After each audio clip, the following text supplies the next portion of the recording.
মাছ কি সিম দিয়ে কি বানাবে? সিম পাতুরি আগের থেকে ভাপিয়ে রেখেছি। তো সোমবারে দিব কালো জিরা, সোমবারে কালো জিরা দিয়ে দিলাম।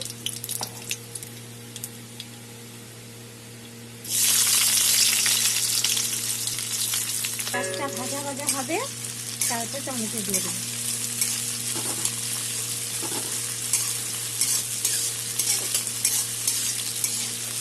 ভাজা হয়ে গেছে, এখন টমেটো দিয়ে দেবো। নরম হয়ে যাওয়ার জন্য অল্প লবণ দিয়ে দেবো। হয়ে গেছে, এখানে কাঁচা লঙ্কা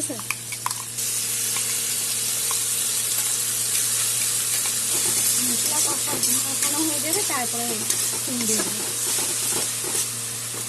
হয়ে গেছে, এখন আমি সিমগুলি দিয়ে দেবো।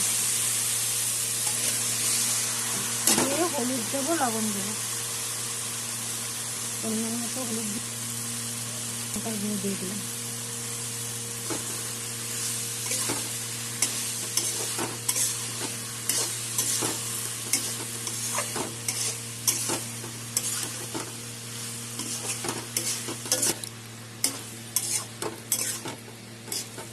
দিয়ে দিলাম চিনি।